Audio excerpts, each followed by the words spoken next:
This is Charterstone. This is probably my favorite legacy board game of all time, and the digital version does a pretty good job of it. Not as fun as the actual board game, but still pretty good. Alright, this is Drewville. So this challenge is going to be no robots and no treasure cards. So I'm going to be yellow.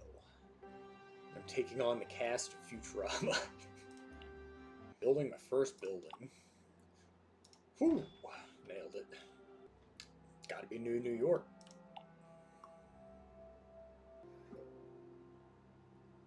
Fries first. Fuck! That's bad. Let's get this show on the road.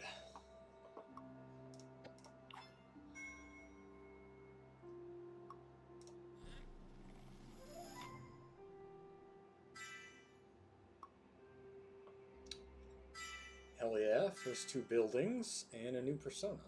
Down a building. Here we go. This is going to be an easy source of reputation, so I can catch up on the reputation track a lot in the early few games of the campaign. Boom, 10 victory points. Second base building. Granary.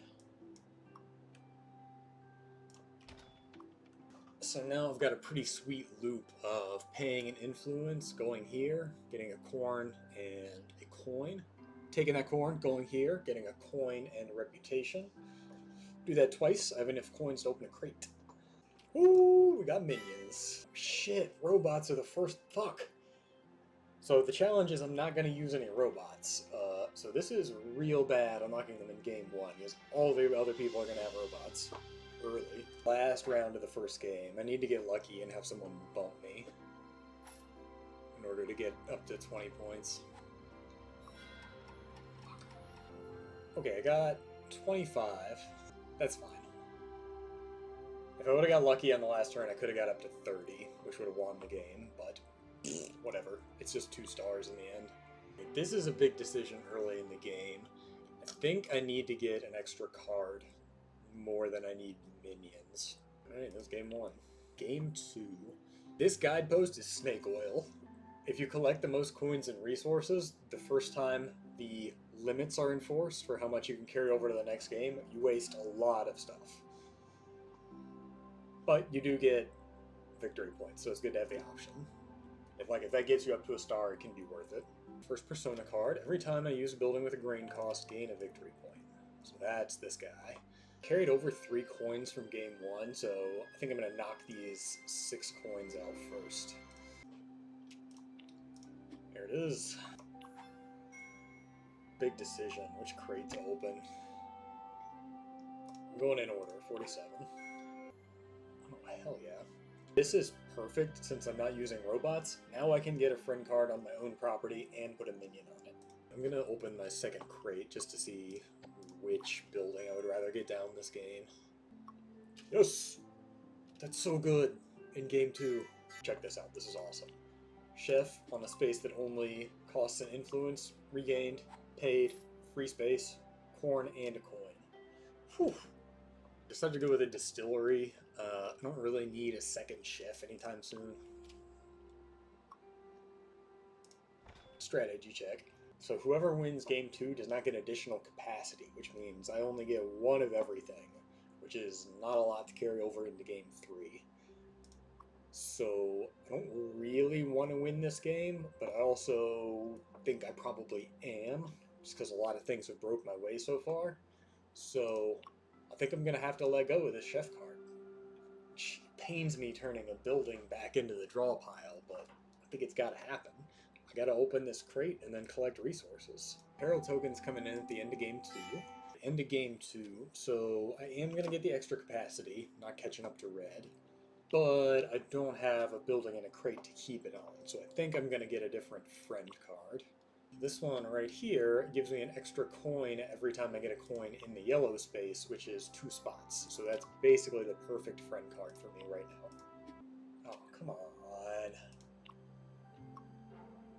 She could have just given me 1 more star there by picking the coin instead of the resource. 1 extra card. I'm keeping the gold miner and the bakery. beginning of game 3, and I just watched some of the older recordings, and it turns out you can't actually read a lot of what's on the screen, so sorry about that, but also not super important. And I need to score the fewest objectives, which is literally as easy as it gets. Just don't do any of these 3 things. For Persona, I'm going with this guy. It says, whenever you retrieve workers, gain 2 victory points if you retrieve at least 2 chefs. Reason is, I have a card that lets me get a second chef, and later in the game, I'm probably going to have a more diverse set of minions, so I want to knock this one out early. And given that the objective is not to score any objectives, I think on the whole, people are going to have more influence available since none of it's going here, which means the game will take longer, which means regaining influence is more valuable this game. Let's get down the extra chef building. Alright, now I use my chef to get another chef. Fuck, we're unlocking these so early. So these are the other thing that I'm avoiding for the entire campaign. This and robots. But that means everybody else can start using them now. Purple piece of shit. I was gonna put down my second chef there. Plan B, open in a crate.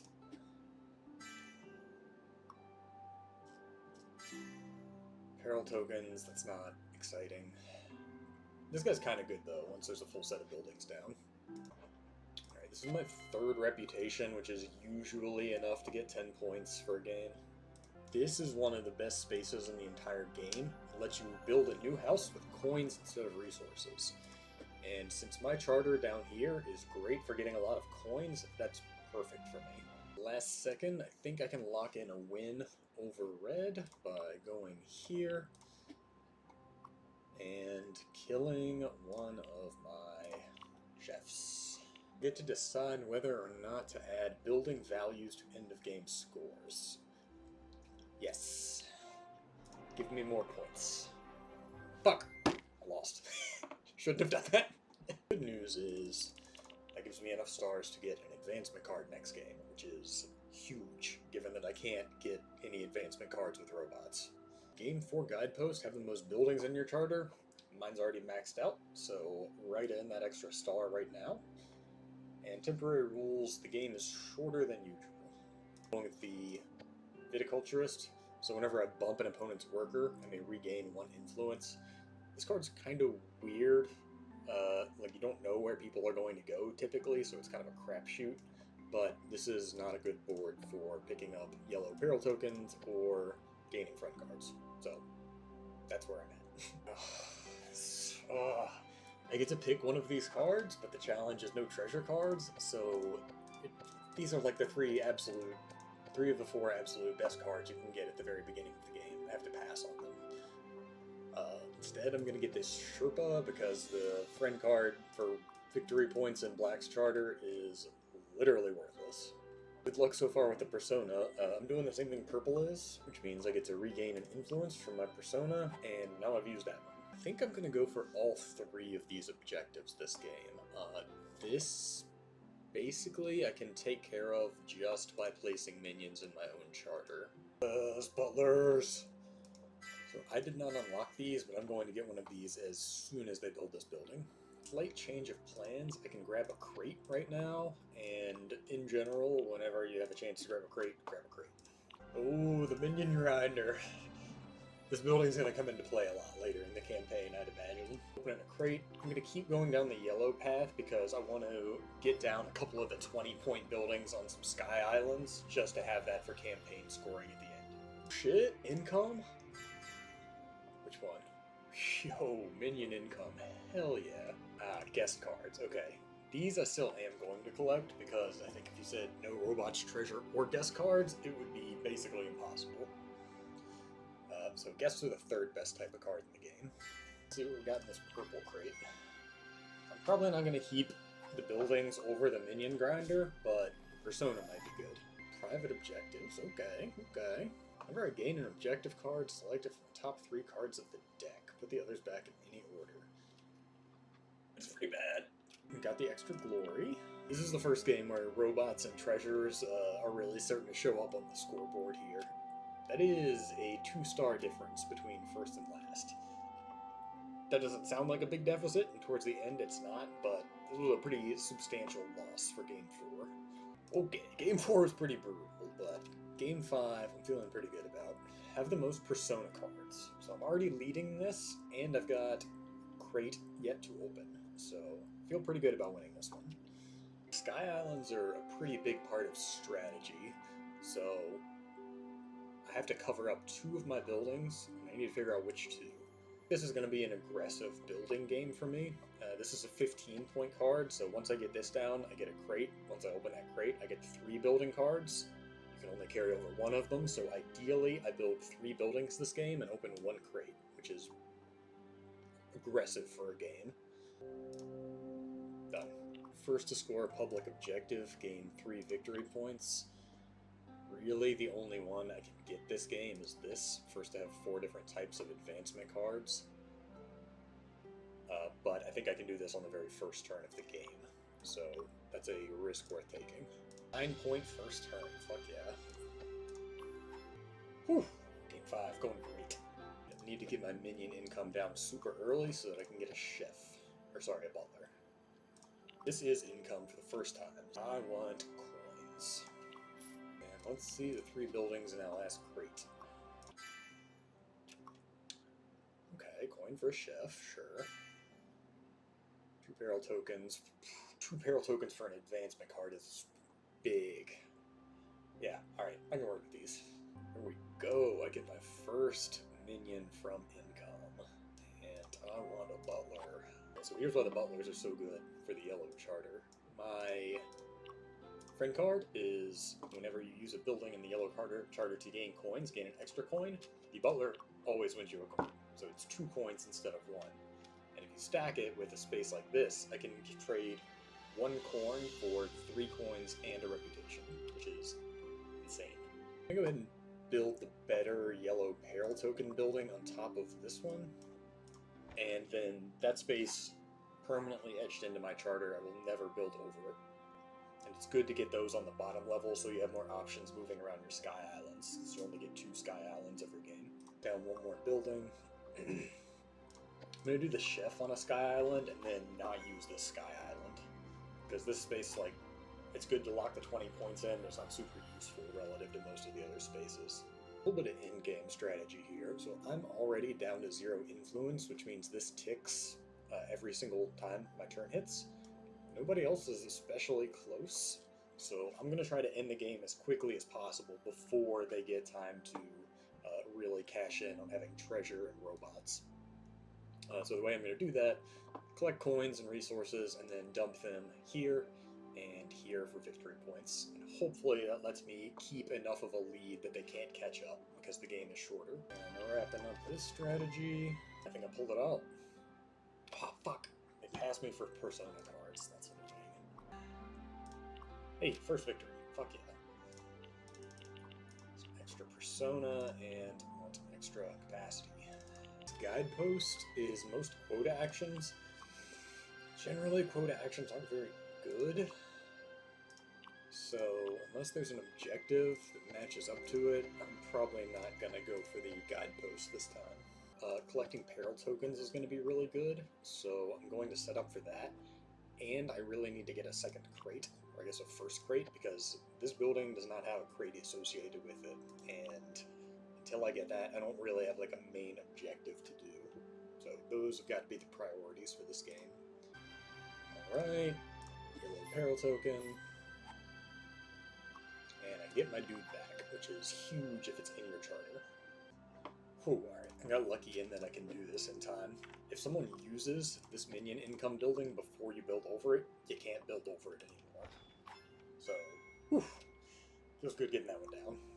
Perfect, perfect. Now I can get a crate because I am out of things to do.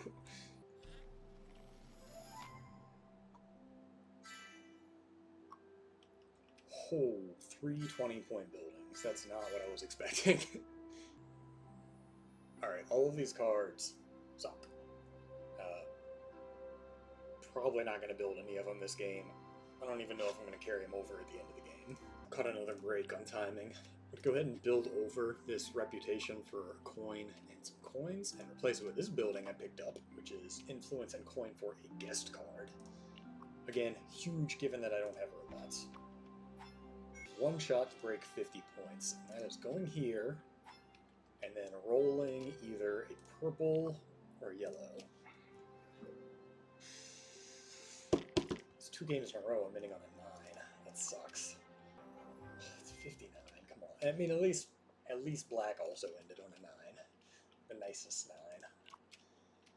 Alright, we are halfway through the campaign. Ooh, okay, game 7 is where it starts to get spicy. Whenever a player uses an opponent's building with a coin or resource cost, pay that cost to the opponent. That means that the more people go in your charter, the better it is. Guideposts have the highest reputation. I might be able to get that, but the loser is now a ghost permanently, which means they get a reputation basically every 3 or 4 moves. So it's going to depend on how aggressive they are with that, whether I even go for it. There we go. Sky Islands are placed. Strategically, this is what I got. When I'm the first to score a public objective, I get 3 victory points.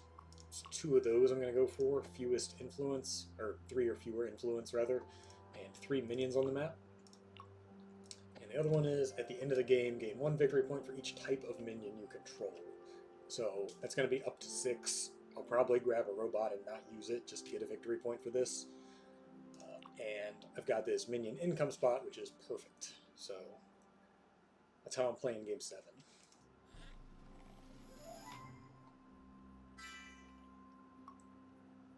Wow, that is bad. I'm going to throw this down. Honestly, might build over it again later this game, but I want to go into next game with a crate. I've waited long enough in the game to use this spot. I get an advancement card for going here, and I was hoping it would be something like actually good, but this 20-point building is the best thing that's come up so far. I'm going to go ahead and throw down that new building on top of this piece of trash.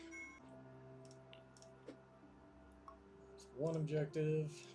Someone gave me an influence back, so I'm going to go ahead and put down a ghost and grab another reputation. Should put it out of reach of everybody for the end of the game. Last objective. Last turn. Not going to win this game, but it ended up being pretty solid. Ended on a nice round 50, and I got the guideposts at 6 stars. So really, I only lost out to purple on the game. Okay, this is pivotal. Each player gets to select their end of campaign scoring, and I get to go first, which means I get to pick the best scoring system for me, and fuck all the other players. Okay, so I definitely want to go with the highest for personas, because I've got the most of those, I believe, and victories versus capacity, probably going to go with capacity since I've only won 1 game, and I'm playing to win the campaign, not individual games. Game 8 guidepost. Have the most peril tokens. Okay, so I know this crate has a 15-point building in it, which means it has 1 more crate after that. So I'm going to build 2 of these and I think 1 of these. This is another one where I could probably get all 3 of these. So I might go for a more objective-focused run again for this game. So far, so good. And the last objective. This is probably the only time I'll ever use this space, but I'm getting a private objective. Score at least 3 objectives. I can do that. Yes! Oh, check out this shiny new building. 4 coins for 7 victory points to build a building. Definitely using that one. I'm building this one so I get a crate that I can carry into next game. Private objective on this new building where I can trade basically a pumpkin for a victory point. Alright, now I want some coins, and I also want to play a little bit of defense, so I'm going to go here, get my influence back. Bump black and green down the reputation track, and then get 2 coins to carry into next game. Even 70, love it. Game 9, the candle game. Oops, there we go. Alright, rules for this one. There's a candle over here on the right. If it goes out on your turn, you do not get the guidepost, the extra star. Also, if you go on a space that has a black peril token, you lose. So, 5 people are going to get the star this time, and 1 person is not. Pretty easy, but you do have to go quick on your turns. Alright, so strategy for this one, I'm going for objectives again. 3 reputation, basically given, 6 coins, super easy. I'm just going to do that before I do anything else. Then 1 of each type of resource. That one's not one I would ordinarily get, but my persona that I'm using is also, at the end of game, get 1 victory point for each type of resource that you have. So that's 11 points if I collect all 6 resources. And then use a building to gain a friend card, gain 1 victory point, 1 coin, and snag 1 of those at the beginning of the game, and then build over this building. Ooh, fuck you, Bender. A stroke of good luck. I'm about to go on the reputation track, and I can afford the expensive building spot. And the place I need to build it is uncovered. This is a hell of a turn. This is getting scary. I need 1 more income to get a second pumpkin so that I can bump my guy. But there is a small chance, and I don't think it's actually going to happen, the game ends this turn. This is my last turn. I'm pretty sure blue can't advance the progress token any, so I think I've got 1 more turn, but I hope I haven't overlooked anything. Last turn, finishing touches.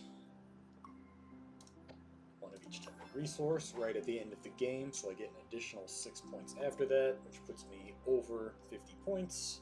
And I get the guidepost star, so I'm at 60. Which is not great, definitely lagging red and blue anyway, but good enough, given the challenge.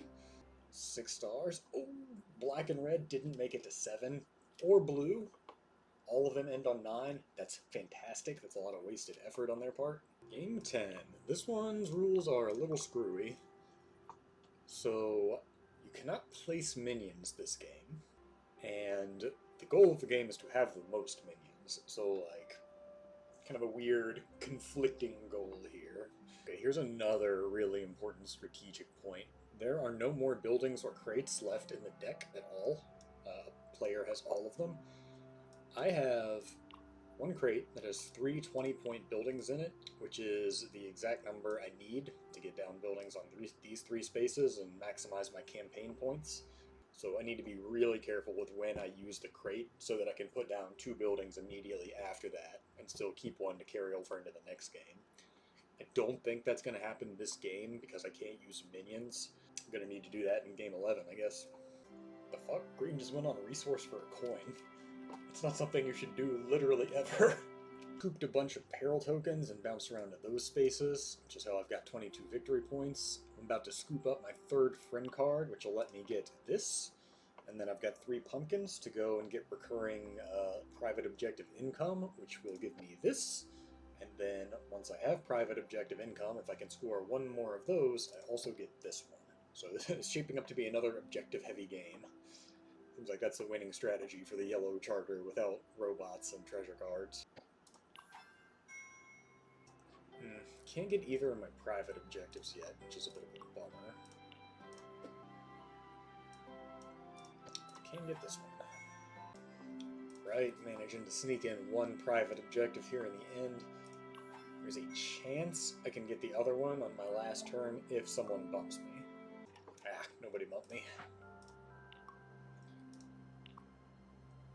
Okay, I had the most minions, so that's good. 64. Alright, alright. Black crushed at that game. Game 11. This guidepost is sort of the opposite of the last one. You can't place regular workers in your own charter, only minions. Open the crate, going for it. I'm going to put down this one first, since one of my personas is to use a building with at least 1 guest card as the cost. So I'm going to get that one down. Alright, going on a bit of a fun detour here. So I've collected a couple of item cards, and I actually have the guests to get all of them. I've got wood, I've got coal, and I already have the 1 metal that's super easy to get by just putting down a golem. And there's a 3rd one up here that I'm about to get that has those things. And one of these is to have 3 item cards. So I'm going to get that 3rd item card, check this off, use my items, and then build that last building. Sick! I got bumped, so now I can do both back to back without losing my worker. Next objective. Right, cashing in the first item. Getting one of these. Oh, we're unlocking this card in game 11. What a waste. Once this building is down, you basically have to go here. There's 2 victory points every income. There's like 12 points on the game at the beginning. So like, that's a pretty big deficit to make up by not going on the space. Getting down my building. That way I can still get a guest card next game. I'm gambling. Take a brick. Bye guys, it was nice having you. Last turn, just racking up victory points. Even 70, that's good. Blue and red beating me by 1 star is not the end of the world. We are game 12. Only you may use your sky islands. We're going to have the least influence. So, wind down to 0 influence, don't use the cloud port, and I just got to build that last building over top of the first building I ever built. It's been my bread and butter this whole time. So into this game, gotta cover it up. At which point my charter is basically unusable. Because all of these buildings kinda suck, if I'm being honest. Alright, making moves. I'm gonna use this item card to get another item card that gives me another card. Time to put down the final building.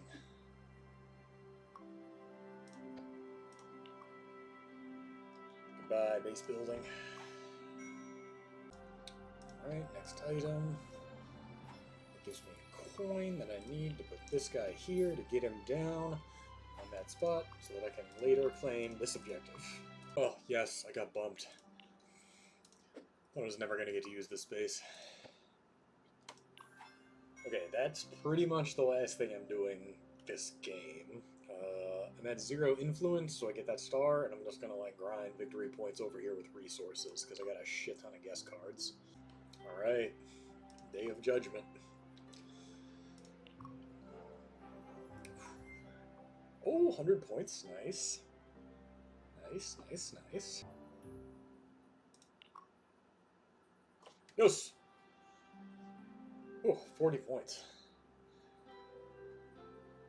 Nice. Hell of a challenge. So, won the campaign without using any robots and without using any treasure cards.